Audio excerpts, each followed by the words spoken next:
You're listening to Potty Mouth Radio, the home of movies, music, television, and comedy. This podcast is filmed in front of a live studio audience and contains coarse language. Could it be any more spoilery about a 25-year-old sitcom?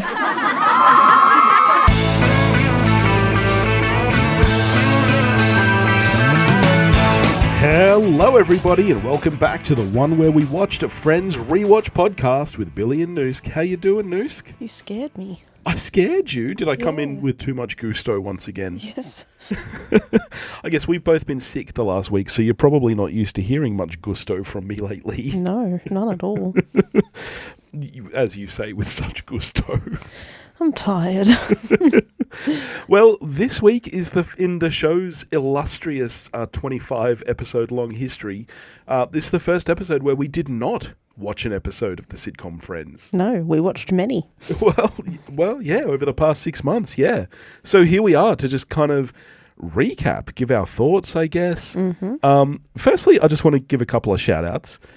Firstly, we got a lovely email from listener of the show, Faye Riley, who said, I've been a fan since the beginning. I look forward to listening to it when it gets released. It's the highlight of my Saturday. Aww. I personally think it's better because of your Aussie accents. My face literally lights up when I heard you guys speak for the first time.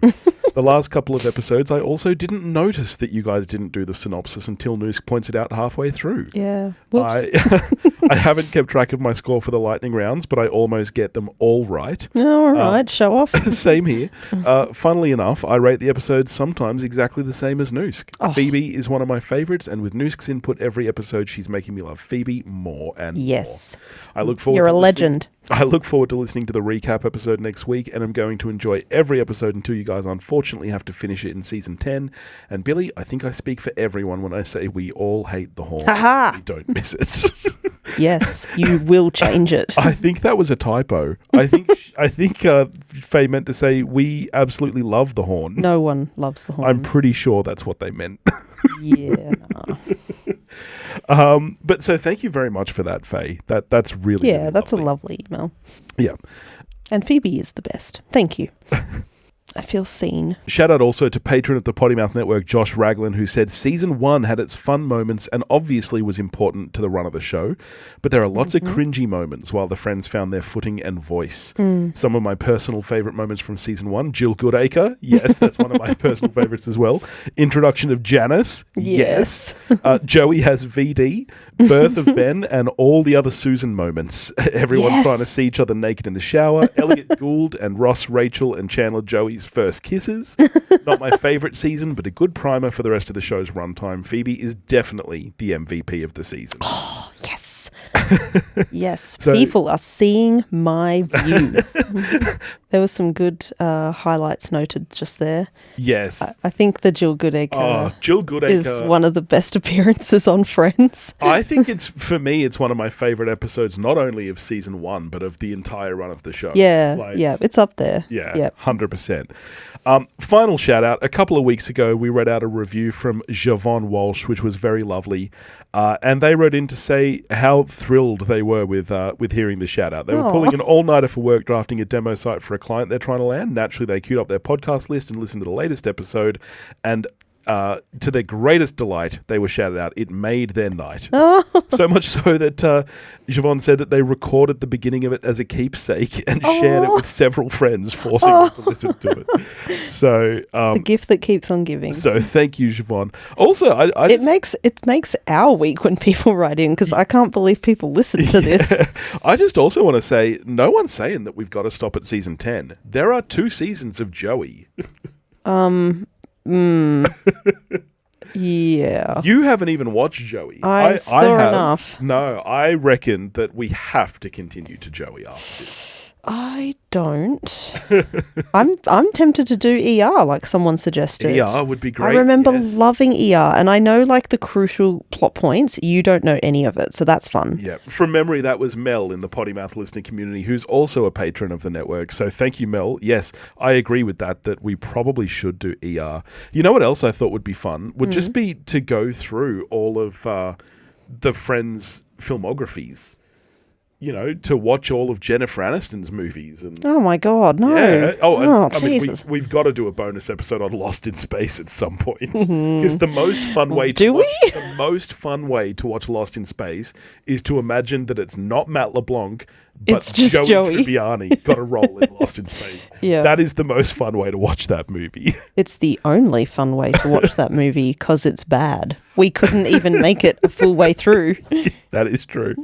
Well, let's get straight into the recap then. We promised people a recap, so let's do it. I want to start by asking you, of the 24 episodes that make up season 1 of Friends, what are your highlights? Josh Raglan gave a great rundown there of some of the best moments overall. Yep. What would you say? Kind of did our job for us, so what would you I'm going to go eat my pizza now. What would you say are your top 3 episodes that really stick in your mind after rewatching this season? Ooh, even okay. maybe ones that you didn't remember as well before the rewatch that really stood out. Yep. So the one with George Snuffleupagus. I love that episode because it's just like the girls hanging out, the guys hanging out. It's just a great episode. Yeah. I mean, listen to the episode if you want a recap of that, but everyone knows that episode. And of course, the one with the blackout is one of my favorite episodes. Yeah, the blackout is in general one of mine for sure. Yeah, it's just so great. And then this one was for me one that just kind of surprised me, I think because I haven't seen it very much, but the one with 2 parts, part 2 in particular, even though part 1's actually kind of more interesting, I suppose. Just only purely because I love that sort of Joey and Phoebe moment. Yeah. Where he can tell it's not Ursula.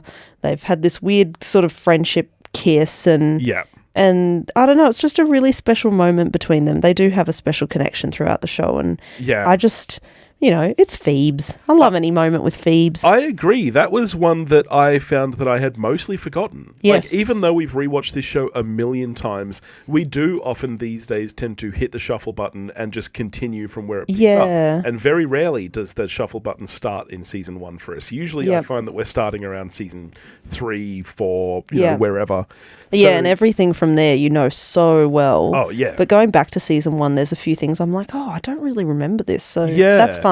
Yeah, definitely. Like, I really enjoyed the one with the boobies as well. Yes. That was a lot of such fun, a fun Josh episode. Raglan highlighted as well. And the one with all the poker is such a fun episode. Well, I was just going to get to that because that is actually in the next category for me. Okay. That is ones that I remember really, really loving, and on rewatch I didn't like as much. I still really liked it, but in my head that was one of the highlights of season 1 for me. And then rewatching it, I was like, I don't know, there's still bits I really, really enjoy about it. I have to be honest, and we'll get to our discussion of the friends themselves in short order, but I think the episode was really tarnished for me, particularly by that one line from Joey.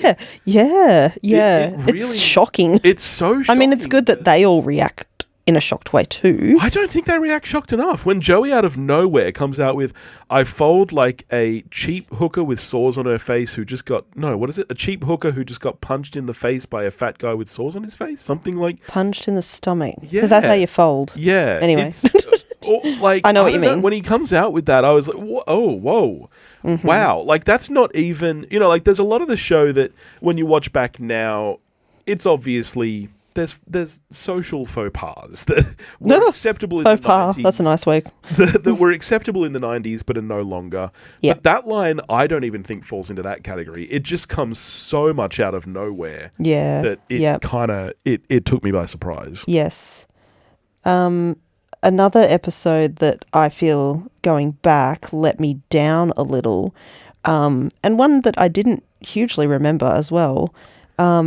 So I didn't have high expectations of the episode because I didn't have like a super strong memory of it. Yeah. But it really is the worst behavior from Ross, the one where the monkey gets away. Oh, yes. I find it hard to watch. He is like so aggressive to her. Yeah, I was the same. I didn't have great memories of that episode either. Like when I think of the Ross and Rachel stuff, my mind mostly goes to season 3. Yeah. It's the stuff, it's the beach house leading up to their breakup, the letter.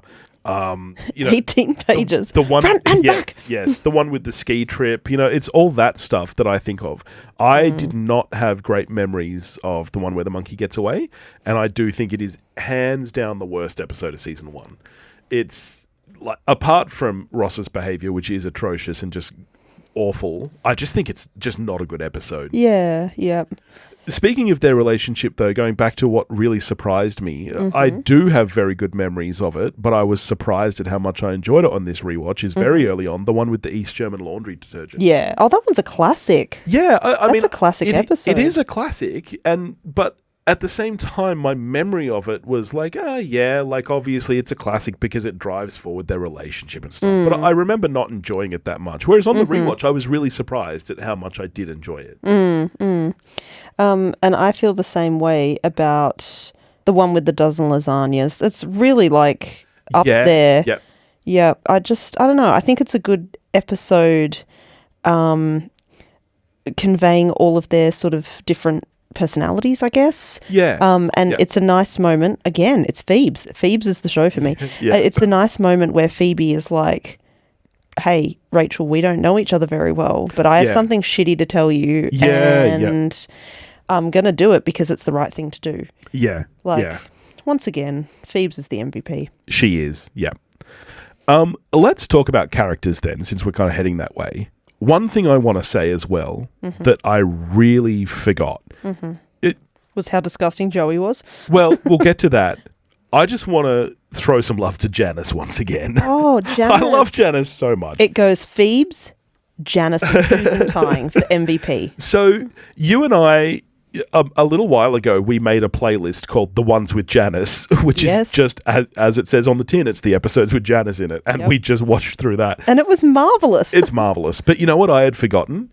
Is how much Janice there is in season 1. Yeah. So I think from memory, there's less than 20 episodes with Janice in it. I think it's like 15. And she's the only character famously. 18, but anyway, yep. She's the only character famously who appears in all 10 seasons at least once. Yep. I really forgot how many of those appearances are in this very season.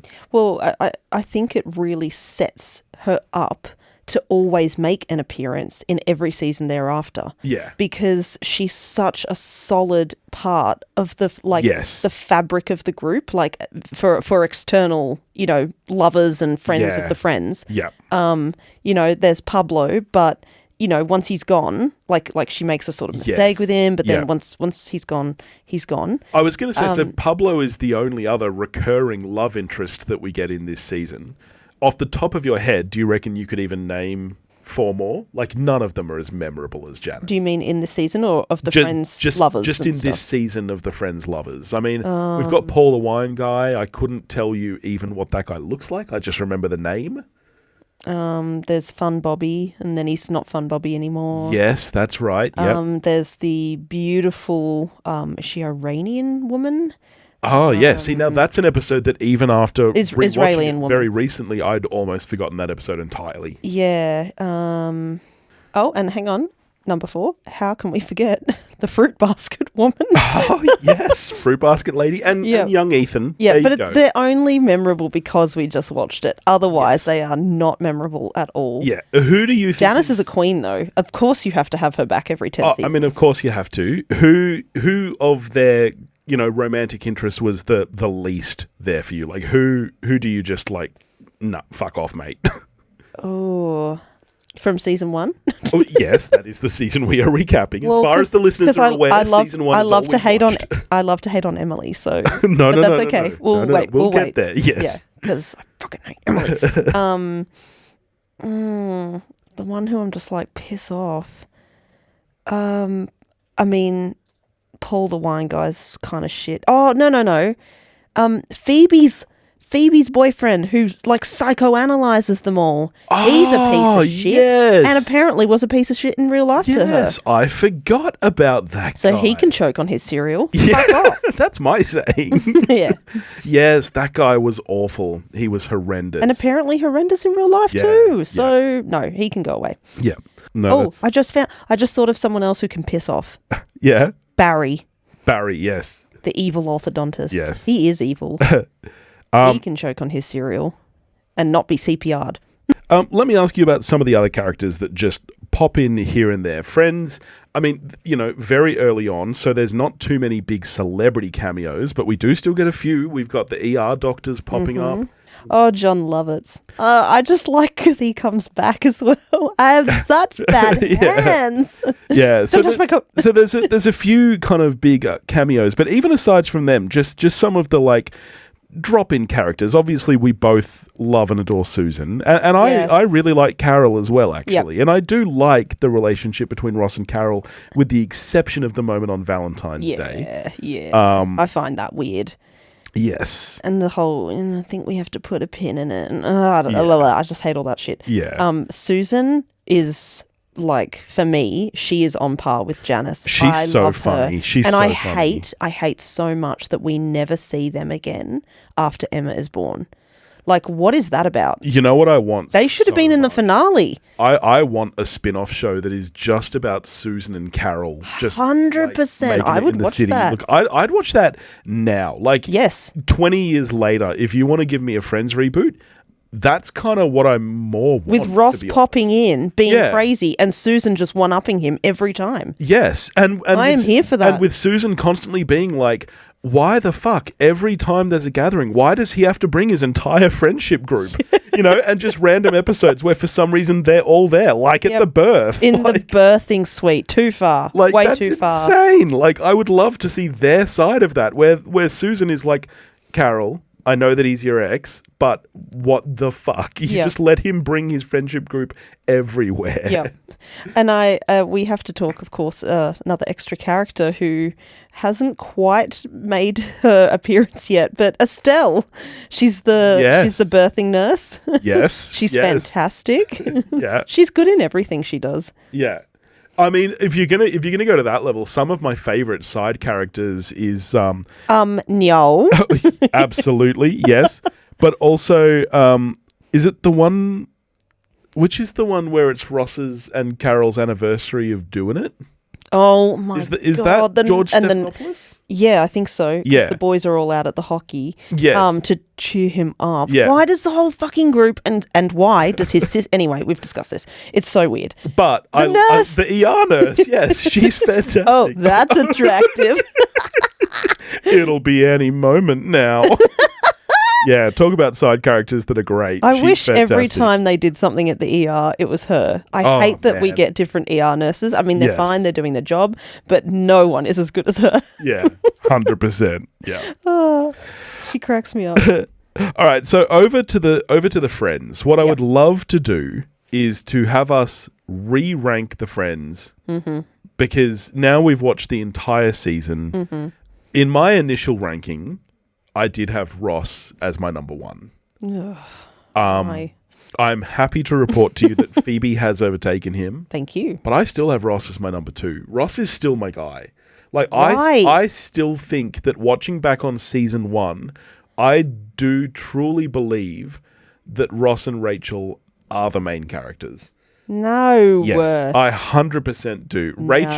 Rachel is your input. She is your eyes and ears into this group. She's the new one. She's coming in. She's being introduced to everyone. blah, blah, blah. And then Ross is obviously the love interest. I truly believe I'll that never the understand. intention of season one is that those two are the main characters. Ugh. How dare you? How very dare You know what else though has changed for me? I believe I had Rachel as my last. Mm-hmm. I actually really quite liked Rachel this season on rewatch. Rachel is a shit friend, but an interesting character. Yeah. And you truly do want her, I think, to succeed. Yeah, I think so. She did a big scary thing. She's, like a selfish person and a terrible friend. But she, she's kind of like paving the way for women of that generation who, people still raise their daughters that way, to just kind of like, grow up, get married, find someone wealthy. Like, I don't know. I found it really inspiring to watch as a kid. Yeah. And I don't think her pathways into her career are too much of a leap. You know how yeah. you know how you watch some shows, Yeah, and yeah. like obviously, you know, their level of income and their like the fact that they're hardly ever at work and the apartments they afford, you have to suspend belief. Yes. It's a sitcom, but you know, like anyone knows with like their career, it's who you know. Sometimes you just make a definitely. connection and you get a job here, and then you make a connection, you get a job there. Like, Yeah. and I really like definitely. how they build her career slowly. Yeah. By the end, she is a really successful person. Yes. Yeah, definitely. Who didn't have a plan, who didn't know what she was doing. She didn't even have a plot. She didn't even have a plot. Exactly. And No, you- Phoebe doesn't have a plot. And you do actually see that progression even like when she first starts in fashion. You know, she thinks she's got this great job and then it's just getting coffee for Yep. people. Like, I do like that, yeah, she actually, of all of the friends, really has the most believable trajectory that way. You know, Joey, in this season, he gets on Days of Our Lives. Yep. But it comes and goes, which I guess is very actually quite realistic of that industry. Yeah. You know, and like Ross and like, okay, Monica, she loses her job and stuff, but like they're always quite stable, steady people. Monica very quickly becomes a head chef at a very fancy restaurant. Oh, not super quick. Pretty quickly. You and know, then, like, and Phoebe's just like, she's just, you know, trotting along through life. She's not interested in having a big career or anything.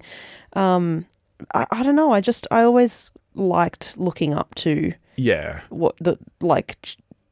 Rachel's role. I Yeah. guess, in the So show. long story short, for me, Rachel. Yeah, for me, very quickly it goes Phoebe, Ross, then Rachel. And my original ranking had Rachel last, but I really, really liked Rachel this season. Yeah. Look, I mean, I love Chandler, especially going forward, but in this season, I think he's a bit undercooked. Joey is extremely undercooked.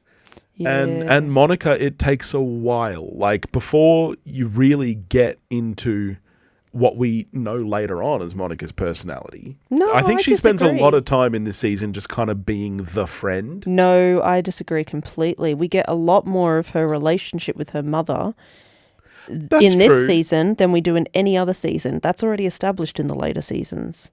Yeah. Like, because then Monica's kind of arc sort of, you know, But sort of you works still- with you still- Richard and blah, yeah, blah. but you still build on that a lot. You know, like the episode, and again, we're jumping ahead, but where Also, you're allowed to jump ahead, but I'm not. where Jack accidentally destroys all of her childhood stuff. You know, like Love that you episode. get a lot more of that still. No, but I think we get more of her and Judy, just her and Judy Yeah. interactions than we ever get later on. And I really like that. So for me, it's Phoebe, Rachel, Monica, then Chandler and Ross both have equally kind of good moments and can be fucking infuriating. And then unfortunately, you got to put Joey last because like they just make him out to be such a pig in these early days. Yeah, it starts to turn towards the end. Like the one with the birth, obviously, is a wonderful Joey episode. Yep. The whole storyline with him and Leah Remini and him bringing her the balloon and stuff. That little milk balloon. That really kind of turns. Yes. And you do have some good Joey moments prior to that. The one with the fake Monica when he's saying bye to Marcel and he's like, it's a monkey, Ross. I don't know what to say. Yeah. Like, No, there are there's- some great moments There's like great that. moments of all of them. Like, but I like what you were saying. Like, they're a tad undercooked. Like, Yes, yeah. I think they develop the boys' relationship, Joey and Chandler together. You know, like they became like the Bert and Ernie. Like, I Yes. think they developed that more in season 2, and that is where you find them quite heartening. Whereas I find his sarcasm sometimes just really jarring. Yeah, And I'm a okay. very sarcastic person, as you know. Yeah. But I don't know. I just feel like sometimes maybe it's part of Matthew Perry's like personality coming through, where he just felt the need to have a laugh, like he needed that, you know, response from the audience, and because they've written him as the funny guy. It is Like it really, pushes it too far sometimes. It He is really doesn't feel like funny. a person. It is really funny, and it might have actually even been Matthew Perry who I heard talking about this, but it is funny to think how different this show might have been had it not been filmed in front of a live audience. Because I agree with you. I do think that having that live and immediate Oh, feedback. it's part of the fabric of the show. But as an actor, that must really, really kind of fuck you around because, Sure. sometimes you might say a line and you don't get a single laugh. And then they have to go and rewrite it, and they're all like, talking about what would land and stuff. And I just feel like that pressure is on Matthew Perry's character yeah. a lot of the time to be like... Well, he's often the button. He's the funny guy. Yeah, and I just find it like it doesn't shape him out as a person a lot. In this earlier season. Yeah, that's I find him a true. little obnoxious sometimes. That's true. I mean, obviously, once he, spoilers for a 25-year-old sitcom, once he gets with Monica, I think you get a lot more of who Chandler is. But even before that, like, I don't know, I love... My favourite Chandler moments are his hijinks with Rachel. Some of his best moments of the entire You're thinking series. of the cheesecake. The cheesecake and Joanna, dating Joanna, Rachel's boss. They have really good hijinks together, those two. Yeah. They're one of my favourite pairings. Yeah. And Ross and Phoebe. Phoebe makes Ross a nicer person. That's true. I mean, jumping ahead, I love... Stop jumping ahead. But I love the episode where Ross gives Phoebe a bike. I know. Yeah. I know. All right, let's stop jumping ahead. Let's get back into the here and now of Friends season 1. Mm-hmm. You often like to refer to yourself as a script improver. You are forever telling me how you could improve not Anything. just scripts that I write, but anything we watch. So I want to know, is there anything only based on this season and this season alone that you think you could improve? Yeah. I would try and round Ross out to be a genuine person outside of his love for Rachel. Well, while we're on Ross and Rachel, I have to ask you this, in your opinion, as script improver. Hang on. Because he's an interesting character. He's a dad. He's got an ex-wife. Like, he's more mature than the rest of the group. And we get that. Yeah. And yet all that matters is Ross and Rachel. I disagree. I feel like Ross is easily the character who is most fleshed out in the show. I think that especially with the stuff around, the birth of Ben and stuff, I do think that there's some fleshing out there. Yeah, I agree. I want to ask you, as a script improver, of course, about the trajectory we get in the finale, the one where Rachel finds out. Mm-hmm. Because...